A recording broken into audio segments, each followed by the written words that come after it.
Hello students, welcome back to today's class on square roots and cube roots. In the previous class, we have learned what are exponents and then we also learned what are squares and cubes, right? So extending that, we're going to learn about square roots in today's class and cube roots in the coming classes, right? My name is Avinash and I'm a graduate from IIT Kharagpur. Let's start today's session. So what we have learned already about this squares and square roots, let us try to have a small recap of that. Okay, so yesterday we have discussed which of the following have 1 in units place, right? If you want to have 1 in units place, the number should be something like 21 in 21, so that units place will be 1 into 1 is 1, or 29 29, where 9 into 9 somewhere like 81, again that units place will be 1, right? So to get the units place as 1, you need to have either 1 or 9, 1 or 9, okay? So 126, no. 179, yes. 281, correct. 362, again it is wrong. So we have two options inside this one which have 1 in its units place, right? Very simple. Which of the following have 6 in the units place? Again, for 6 you need to have something like a 14 into 14, so that 4 into 4 becomes 16. The units place will be 6, right? Not 14 into 14 is not 16, but I'm talking only about units place. Don't get confused, okay? And we also have 16 into 16, that is again also 6 into 6 is 36. There also will get 6 as the units place, right? So you need to have either 4 or 6 to get 6 in the units place. So 4 or 6. 116 correct, 220 wrong, 324 correct, and 363 wrong, right? So we have again two options matching with the answer in all the 4 options, right? So let's try to move ahead. Let's try to see more applications. Observe the following patterns and complete. I think we have discussed this yesterday, but once again, let's try to have a very beautiful pattern. 1 plus 3, sum of the first two odd numbers. Sum of the first two odd natural numbers. 1 plus 3. 1 plus 3 is 4, which is 2 square. 1 plus 3 plus 5 is 3 square. 1 plus 3 plus 5 plus 7 is 4 square. So sum of all odd numbers. First 4 odd numbers will give you 4 square. First 5 numbers will give you 5 square. First 6 numbers 1, 2, 3, 4, 5, 6 will give you 6 square, which is nothing but 36. 1, 2, 3, 4, 5, 6, 7. 7. So 7 square is 49. So that will give you 7 square. Okay, this is 6 square and this is 7 square, not 22. Right, this is a beautiful pattern which we have discussed yesterday. And one more pattern we get to know. So yeah, so this one we will try to discuss now. 11 square, if you can observe, 11 square is 121. 1 and 1 is there, in between 2 is there, okay? But carefully come to the next one, 101 whole square. What happens with 101 whole square? The same number will repeat 1, 1 in between 2. But as we have 1, 0 here, we need to give 1, 0 here and 1, 0 here. That will give you the answer, 10,201. 10201, right? In the same way, now we have 2 zeros, same pattern. 1 will be there, 1 will be there, 2 will be there. Now 2 zeros will be there, so that will give you in a total of 10,02,001. Okay, so now we have 3 zeros, the same pattern, 1 and 1 followed by 2, and inside will be having 3 zeros. Inside will be having 3 zeros.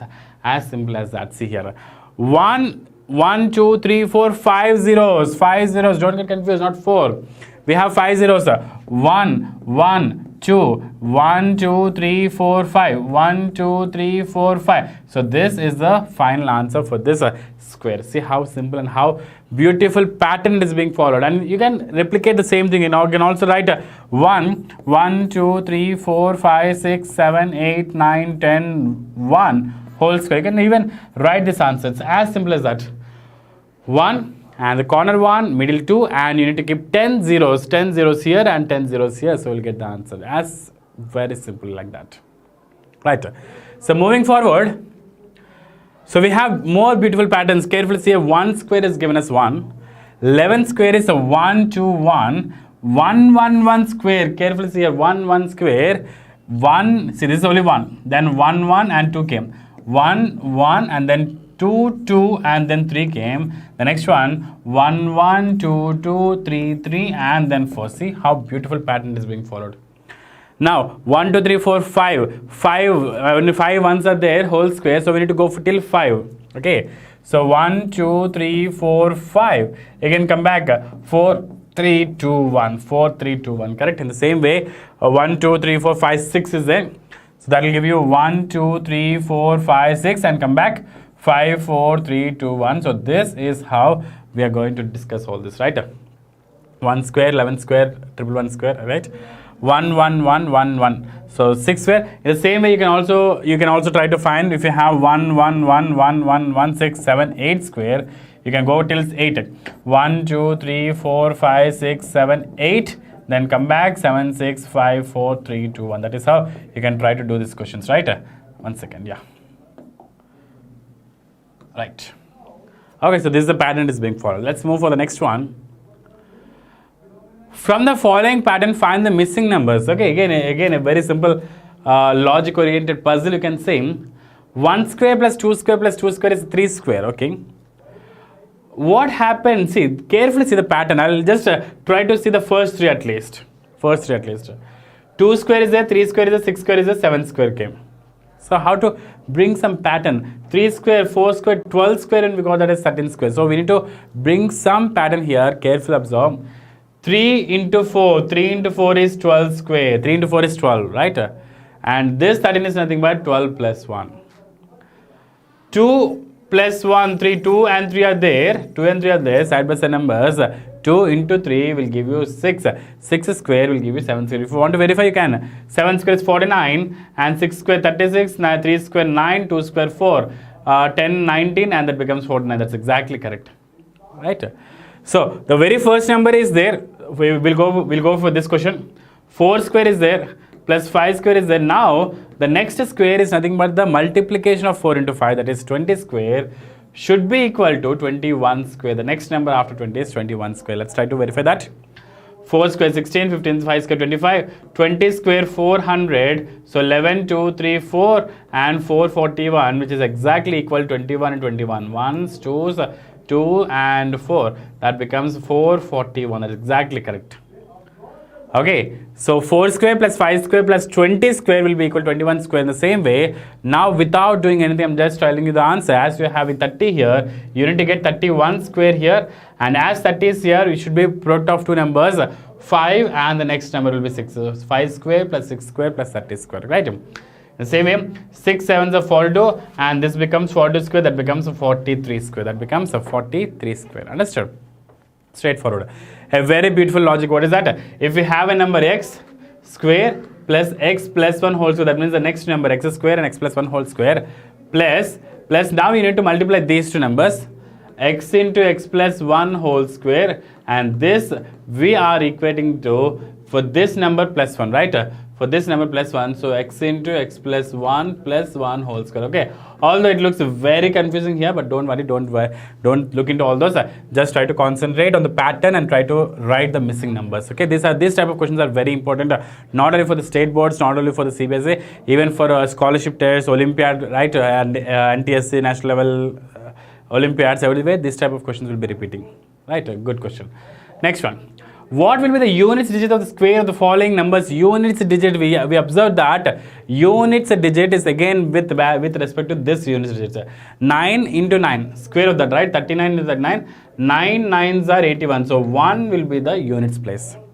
7 into 7, 49. 5 into 5, 25. 6 into 6, 36. 2 into 2, 4. So these are the units digit in the squares of the given numbers. Okay. Squares. Why we are taking 9? Because 297 into 297, 7 7s are 49. 7 7s are 49. So that 9 will come as the units digit. The rest of all the numbers may differ. Correct? Okay. The next one. Which of the following numbers are perfect squares? Okay. So we need to have which numbers are perfect square. 121. If I am not wrong, it is 11 square. Yes, it is a perfect square. 136, I don't think so. Okay. 256, maybe 16 square. Let me check what is 16 square. 16, 6 6 are 36, 6 1 6 7 8 9, 6 1 6 and 1. So that becomes a 256. That's exactly correct. So 16 into 16 is 256. Next one, 321. I'm not sure, but let's try to verify with maybe 19 or 18, 19.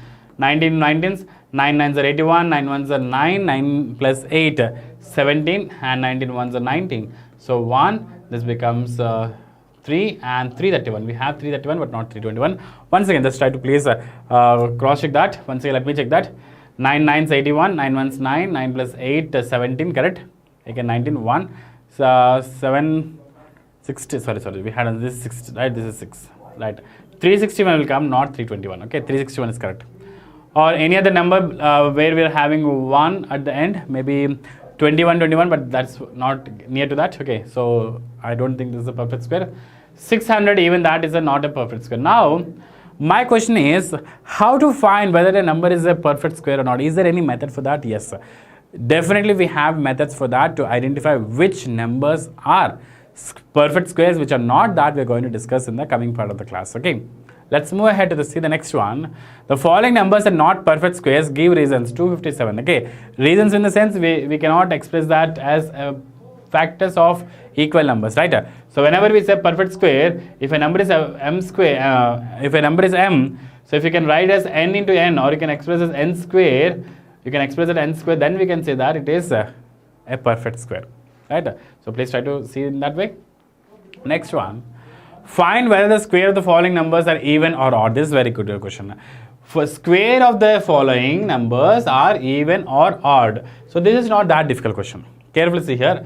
431. So 1 into 1, 1 into 1, 431 into 431. So that units digit 1 into 1 is 1. Units digit is 1. So is this an odd number or even number? It is an even number, right? It is an odd number. Why it will be even number, students? It is not an even number, it is an odd number. Right? Sometimes I confuse you for the sake of that. So it is an odd number. 1 is an odd number, 1 into 1 is again an odd number. 6 is an even number, so 6 into 6 will get 36, so that is again even number. For an even number we are getting even number, for an odd number we are getting odd number, right? Next, 8204, 4 into 4 is 16, once again 6, again it is an even number. 9 into 9, which is 81, so 9 itself is an odd number. Odd into odd again gives you odd, right? And again 8 is an even number, so even into 8, 8 into 8 gives you 64, that is again an even number, that is again an even number, correct? So based on this calculation you can try to understand which is odd and which is even. Odd into odd, you can carefully see here, 3 into 3 is 9, it's an odd number. 5 into 5 is 25, it's an odd number. 7 into 7 is 49, odd number. So product of any two odd numbers will give you again an odd number. That means I can say that always for an odd number square you will again get an odd number. For an even number square you will always get an even number, right? That's what we can learn from this one. The next one, Pythagorean triplet. It's a very important concept. What do you mean by Pythagorean triplet? Okay, so let's take three numbers.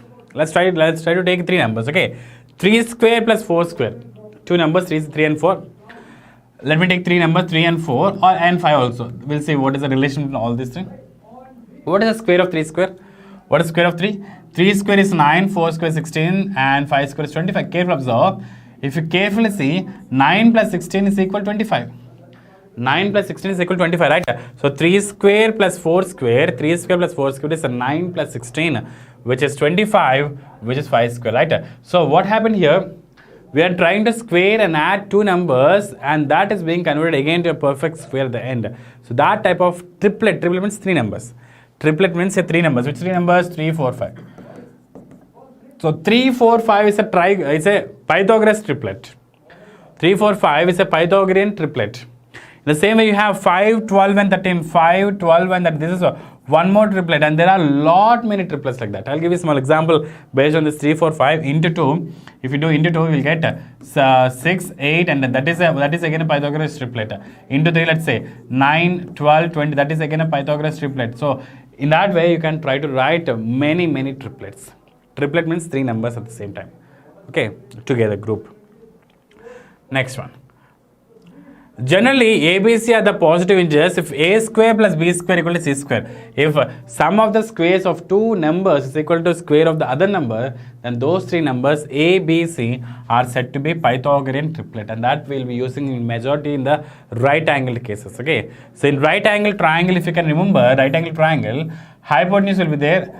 Let's say s1 side 1, s2 side 2. So hypotenuse square is equal to sides 1 square plus side 2 square. This is very useful concept.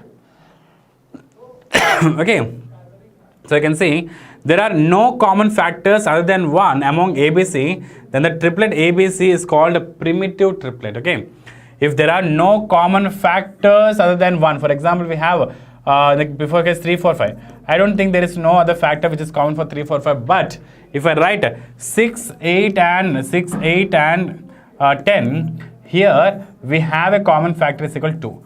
Common factor 2 is there. So this is not a primitive triplet. This is called primitive triplet, where 1 among ABC, the triplet common factors, there are no common factors other than 1. Simply HCF is equal to 1. You can even say that HCF is equal to 1 for a primitive triplet. Next one. So now let's try to understand what is square root. Till now we discussed about squares, correct? So what is 4 square? 16. 5 square? 25. So reverse of that, we'll go for square root.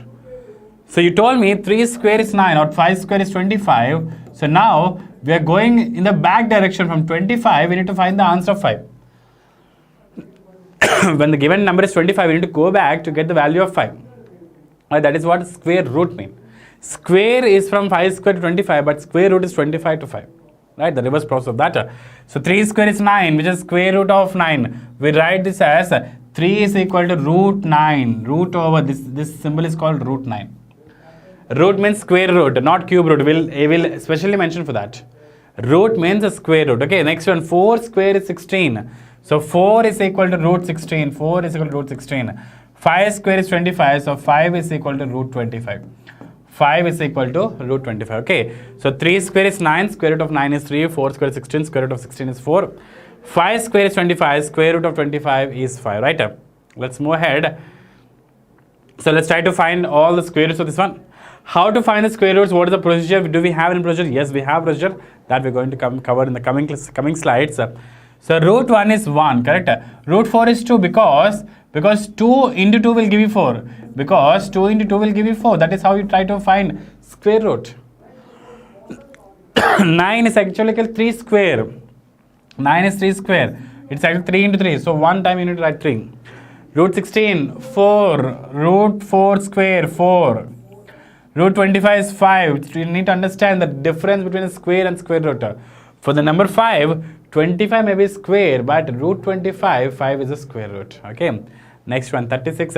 Root 36 is 6. Root 49 is 7. 7 7s are 49. 6 6 are 36. Root 64 is 8. Root 9 is 81. Root 81 is 9. Root 100 is 10. So in that way, you can try to find different square roots of different numbers. Okay. All these are very small numbers, it's very easy. But as you keep on increasing, as you keep on going for higher and higher big numbers, it will be very difficult to solve to get the value of a square root. But still, there are a lot of methods for that. We'll definitely look into that. Right? The next one, finding the square root through subtraction of successive odd numbers. Subtraction of successive odd numbers, this is very important because in squares, even in today's class, I explained you one problem if you can remember. Sum of all the odd numbers. Sum of all the odd numbers, right? 1 plus 3, sum of the first 2 odd numbers gave you 2 square. Sum of first 3 odd numbers will give you 3 square. 4 square, 5 square. Correct? Now to identify whether a number is a square, have a perfect square root or not, we need to subtract the numbers. Okay, as we're adding here, we need to subtract here. For example, we have 25. 25 minus 9, we need to subtract 9. 25 minus 9, that becomes 16. 16 minus 10. So we need to come down. We need to cancel each and everything. We need to cancel each and everything and then come down. Okay. Let's try to see that. Finding square root is the reverse order of this pattern. Okay. So from 25, we cancel 1 and then cancel 3, then cancel 5, then cancel 7, then cancel 9. If you get the remainder as 0, yes, you have done exactly correct. Okay. So 25 will come from this direction. You can go in any direction, no problem. 25 minus 9 is 16. 16 minus 7 is 9. 9 minus 5 is 4. 4 minus 3 is 1. And 1 minus 1 is equal to 0. So now I can say that 25 is a perfect square. Right? But now, we understand, find the square root. We need to find the square root of this one. So how many steps we have taken? How many steps? How many numbers we have taken? 1, 2, 3, 4, 5. 5 numbers. But how many numbers we need to take? We cannot get from this method. You need to go from back. That means you need to come from 1. you need to come from one. I will explain you that with the root of root 49. Okay, so root 49, I'll write all the odd numbers 1, 3, 5, 7, 9, 11, 13, 15 and so on. Not 15, yeah, odd numbers, correct, 79 and so on, right? So now 49 minus the first number 1, that is 48. 48 minus the next number is 3, that becomes 45. 45 minus 5 is 40. 40 minus 7 is 33. 33 minus 1, 3, 5, 7. 33 minus 9 becomes 24. 24 minus 11 will give you 13. 13 minus 13, the next number is 13. So that becomes 0. Yes, exactly correct. It is a perfect square, and the square root of that number is how many steps we have done, how many numbers we have taken? 1, 2, 3, 4, 5, 6, 7. So that is equal to 7. Root 49 is 7. If you are not getting the remainder as 0, then it is not a perfect square, and you need to identify how many numbers you went through, how many steps you have taken, and perfectly you cannot escape any number. If you are escaping numbers, something is wrong, right? So that will give you root 49 7. So in the same way, you can also try to find what is the root 64, root 121, root 144, root 169. So you can please try to check all these to get a better idea of all these concepts, right? So we have a couple of more applications based on square roots and cube roots, which we are going to discuss in the coming lecture, right? So thank you so much, students. Stay tuned to get the next lecture. Thank you.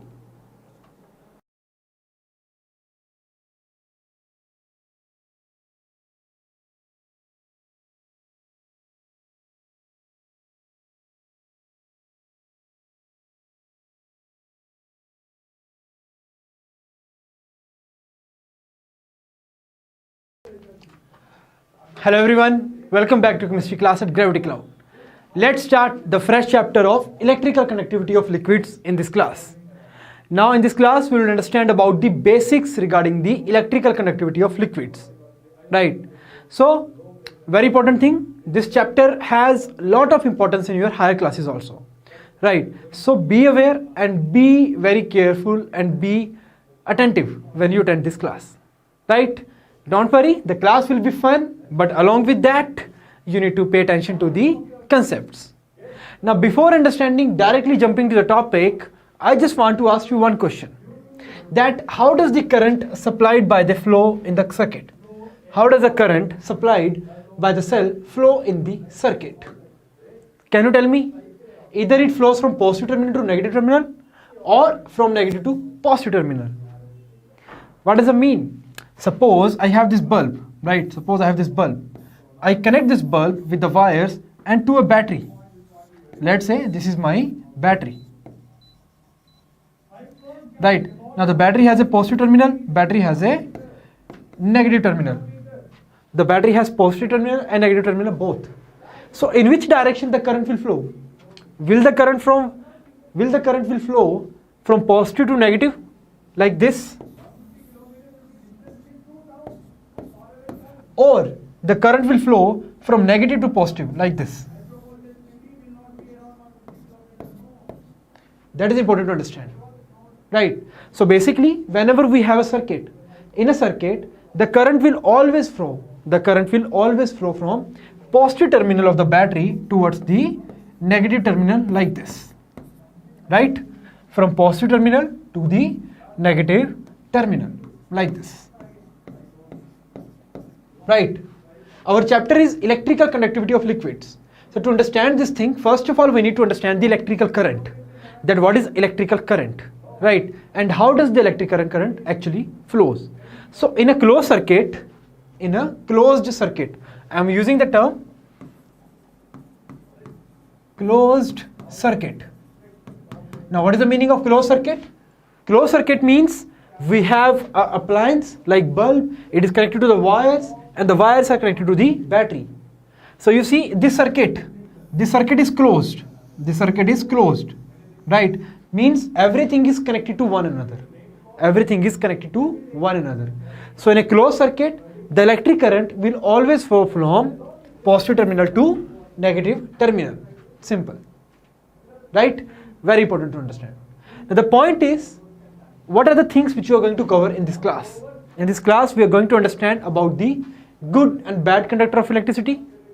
electrodes and electrolytes, conductivity of various liquids, and testing the conductivity of weak conductors. These are the important topics which we are going to cover in this class. So first of all, let's start with the topic of electric current. Now basically electric current is what? See, everything around us nowadays is running on electricity. Even the phone which you are using is running on the electricity, right? That electricity is provided by the battery in the phone, right? Even the board, even this digital board on which I am teaching you is also running on the electricity. Simple. The ACs at our home, the television, the fan, right? The refrigerator, air conditioners, everything is runs on the electricity. So what is electricity? Simple. It is what? It is responsible for running all the electrical devices. It is responsible for running all the electrical devices. And as I told you, in a closed circuit, the electricity runs from the positive terminal of the battery, right? Suppose this is the battery, this is positive, this is negative. So electricity will come out from the positive terminal like this, and it will go back into the negative terminal like this. Simple. So the current supplied by the battery flows from the positive to negative terminal of a battery. Simple. So whenever you connect this is a closed circuit. This is again the closed circuit. This is again my closed circuit, and you can see in this closed circuit, this is the battery connected. Two wires are connected to the positive terminal and negative terminal. So the current will flow from here like this in this direction. First of all, the current will reach the bulb A. Then from the bulb A, current will go further, it will reach the bulb B. From the B, the current will go out and it will reach the terminal negative 1. So from positive terminal, the current flowed, it flows to bulb A, from bulb A to bulb B, from bulb B to back to terminal negative. Simple, right? This is the direction of flow of current. This is the direction of flow of current in usual electrical circuits. Simple, right? Now the point is, based upon the conductivity, there are few materials that yes conduct electricity, but there are materials that do not conduct electricity, right? How will you define them? We define them in the terms of good conductors and bad conductors. So what are good conductors? These are the materials that can conduct electricity through them easily. The good conductors are those materials that can conduct electricity through them easily. Whereas bad conductors, they cannot conduct electricity through them anyway. What are the examples of good conductors? For example, metals. All the metals. Metals like aluminium. Right? Aluminium, or we can say copper, or we can say like steel, iron. All these metals, they are good conductor of electricity. That is why at our homes, we have the appliances and they have copper wire. The electrical appliances like the television, refrigerator, air conditioner, they have a wire, right? Even whenever you get a chance to look into the wire, right, you remove the black covering, you will see that inside you will have a copper wire, the reddish brown wire. That golden brown wire is actually the copper wire, right? So all the metals, copper is what? Metal. All the metals are good conductor of electricity. Whereas the other type of materials like plastics, paper, wood and other fibers, any kind of fiber, let's say cotton, wool, silk, wood, paper, plastic, these type of materials are called bad conductor of electricity. They are called bad conductor of electricity. Simple, right? Important thing is, as per the chapter, we are talking about the electrical conductivity in liquids. So do liquids like water conduct electricity or not? That is the main concern. That do the liquids like water, they conduct the electricity. Now when I say liquids like water, that means liquids like, we say, mercury. Mercury is liquid in nature, right? Let's say honey. Honey is also liquid in nature. Let's say orange juice. Or we can say any type of juice. So mercury is one liquid, honey is one liquid, orange juice is one liquid. So do all these type of materials or do these type of liquids conduct electricity or not? Or important thing is that do water conduct electricity or not? That is very important to understand, right? If you understood whether the electricity is conducted through water or not, it's very easy to understand that whether the electricity is conducted through mercury, honey or orange juice. Simple. So to do that thing, I ask you one question, that why should not we touch the switches? Why should not we touch the electrical appliances or switches with wet hands? Why should not we? Any idea? Any idea? Can you tell me that why shouldn't we touch the electrical appliances or switches which are with our wet hands? Because very easy answer, that we get the electric shock. We get the electric shock. Simple, right? So don't try this at home. Very big thing. Don't try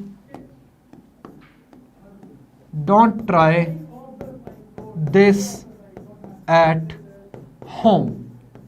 Do not try to touch any electrical appliances.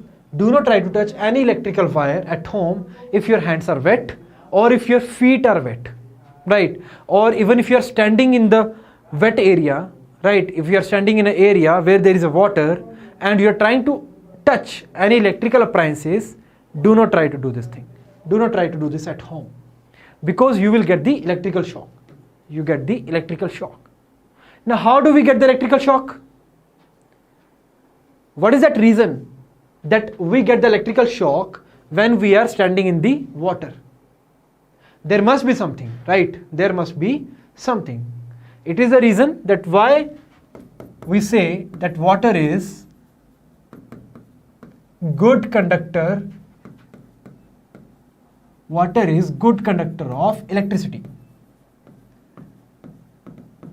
right? This is the reason why we say that water is good conductor of electricity. What is the definition of good conductors? These are those substances or materials that allow the electricity to pass through them, right? Now in this case, second thing, very important thing, conditions. Conditions for electric current. The conditions for electric current in a circuit. Conditions for electric current in a circuit. What are the conditions?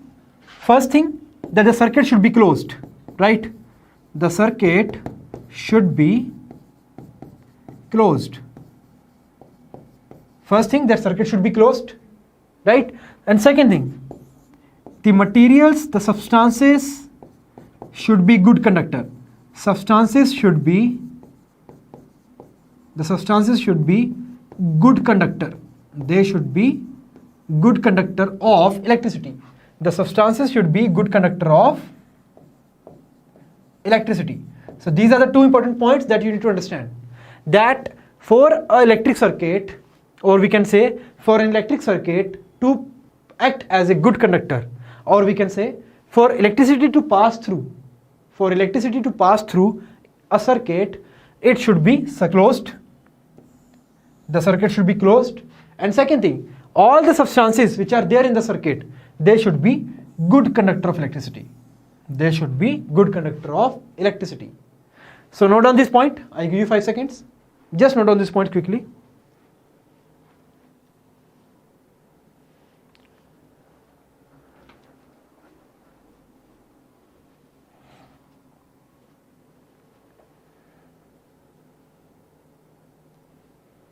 Yes.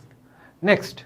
So the point is whether to test whether a substance is a good conductor of electricity or not. We have a method, right?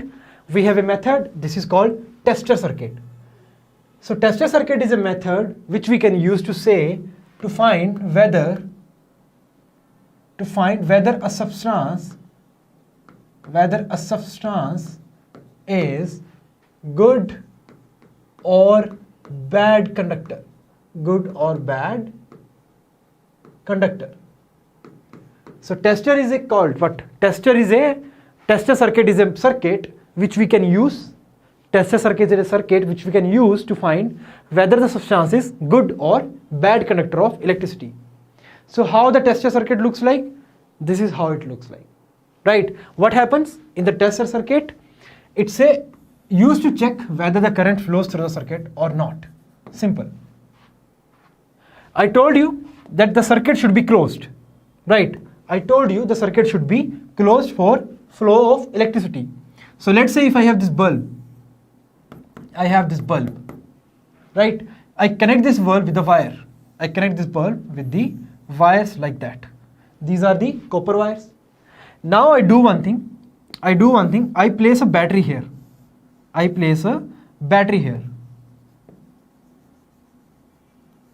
Let's say this is the positive terminal of the battery. This is the negative terminal of the battery. Right? Now I do one thing. I keep these points. I just keep like this, right? I create a space between these two wires. Or I can say I do not join these wires. These wires are not joined. They are unjoined. Right? They are unjoined. So tell me whether the circuit is closed or not right now. Whether the circuit is closed or not. This circuit is actually unclosed, or we can say it is called open circuit. This circuit is called open circuit. Why it is open circuit? Because see, current has to flow from positive terminal to negative terminal, right? Like this. The current should reach from positive terminal to negative terminal. But the moment current reaches here, it cannot flow from here to here. It cannot jump, right? This current cannot jump from here to here because the wires are not connected. They are unconnected. So whenever in a circuit, the wires are unconnected or the current is not possible for the current to reach to the negative terminal, it is called open circuit. So what is open circuit? Simple. If in the circuit the current is not able to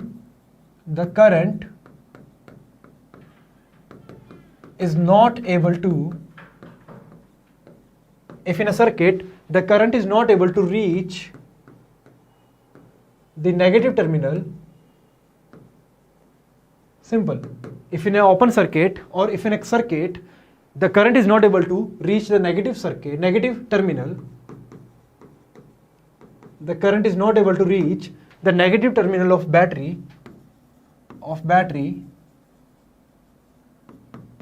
the circuit is called open circuit. The circuit is called open circuit. Simple. The circuit is called open circuit. So in this case, this circuit is called open circuit. Similarly, if I draw another circuit like this, right, like this. Here this is the battery and this is connected like this. So this is the positive terminal, this is the negative terminal. Yes. Now here the current will flow from the positive terminal to the negative terminal like this.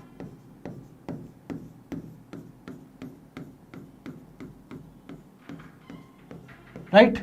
Like this. So you see the current is able to flow from the positive terminal to the negative terminal without any stop.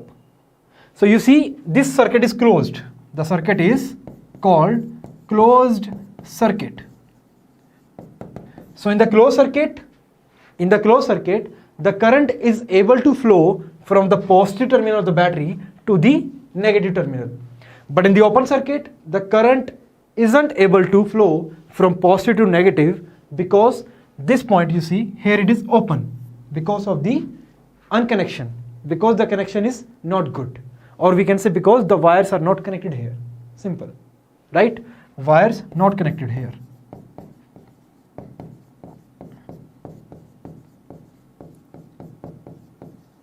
Simple. So I can do one thing. I can do one thing, that I can connect the wires. I can connect the wires. Like how? Let's see. I can do one thing. It's like this, right? So now I can connect these two wires with I can connect these wires from here to here. I can connect these wires with the metal. I can connect these two wires with the good conductor.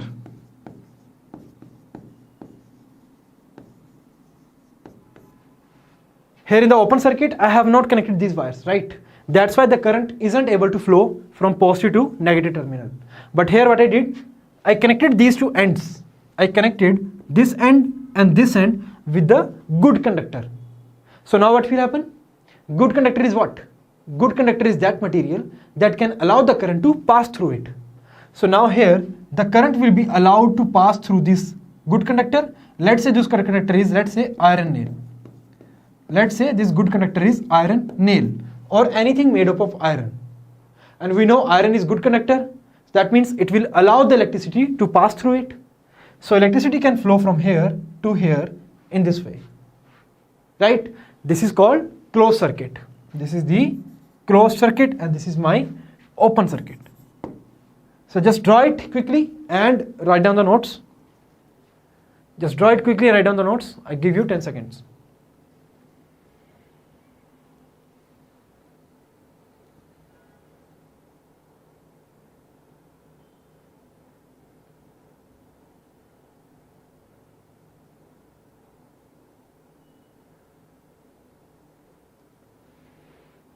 Yes. Done? Okay. So now once you understood this thing, let's understand about the tester circuit. So basically tester circuit is what? Tester circuit is just an open circuit. It is just a open circuit. Tester circuit is actually an open circuit.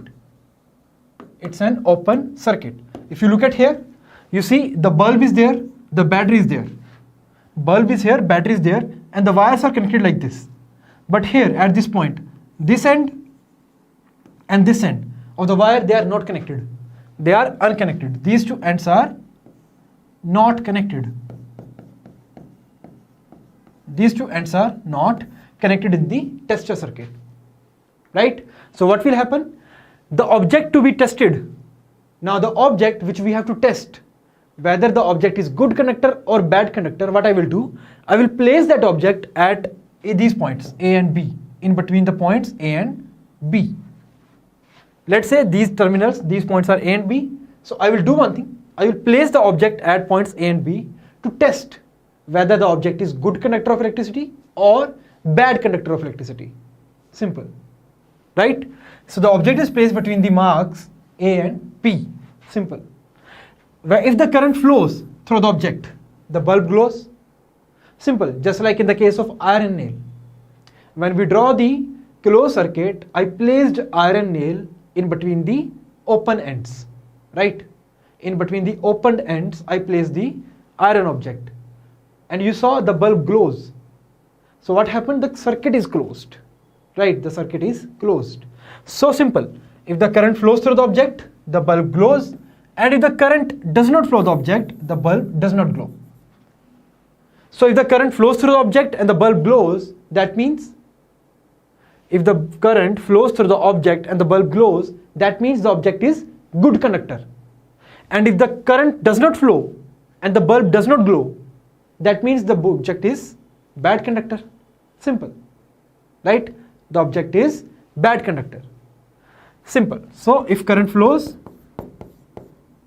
or we can say if bulb glows, the object is good conductor. And if bulb does not glow, means the object is bad conductor. Object is bad conductor. Simple. Right? So just note on these points quickly. I give you 10 seconds. Or take the screenshot.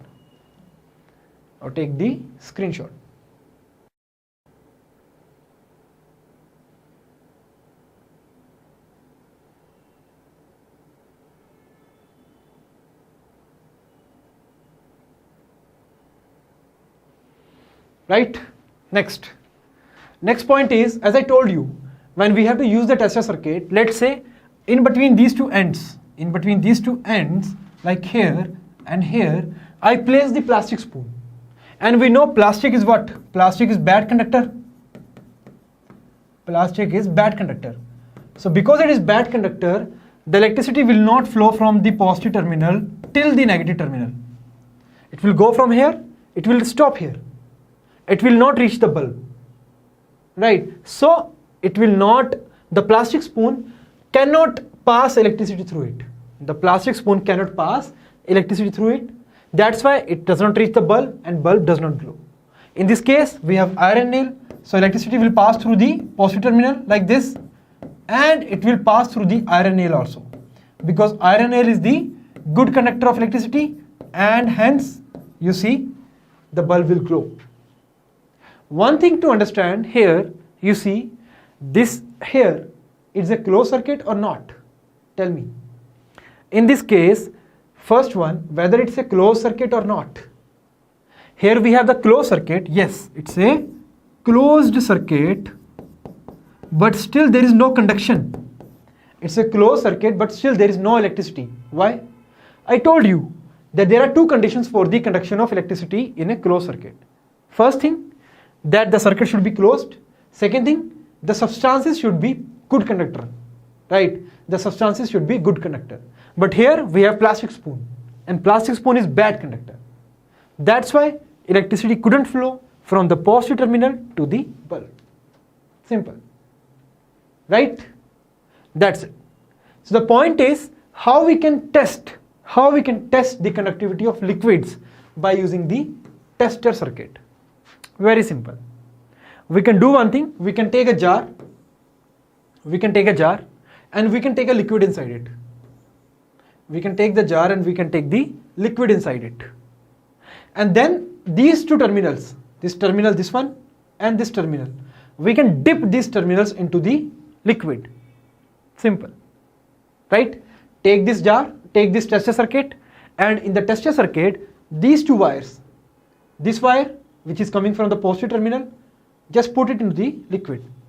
This wire which is coming from the end of bulb, put it into the liquid.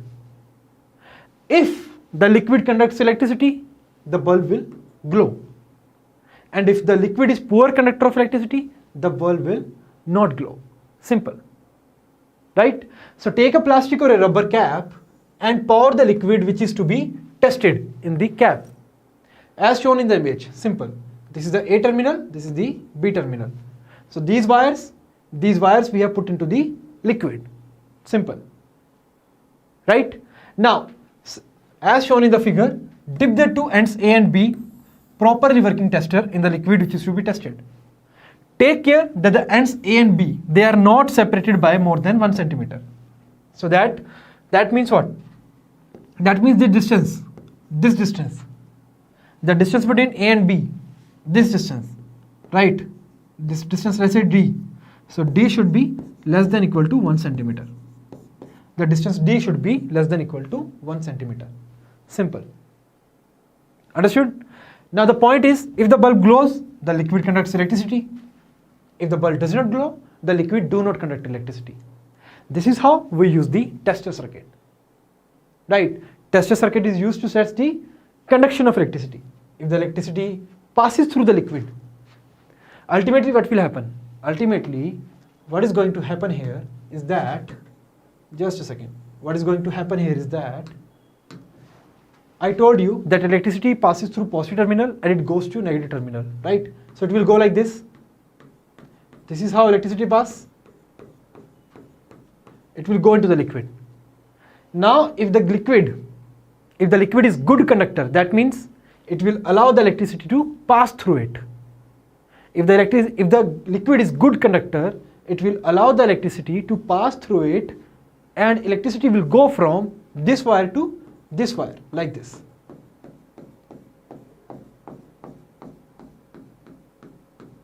Right? And the bulb will glow. Bulb will glow. But if the liquid is poor conductor, of electricity, the electricity will go into the liquid from here, and it will not go into the wire, second wire. It will go from A terminal into the liquid, but it will not go into the B terminal. The electricity will not go to the B terminal. That means we can easily use the tester circuit to find whether the electricity can be conducted by the liquid or not. Right? Very easy. Simple experiment to find whether electricity can be conducted by liquid or not. Right? Simple. Point is many times what happens. Okay, first of all, just note it down. Just take 10 seconds, note down or take the screenshot.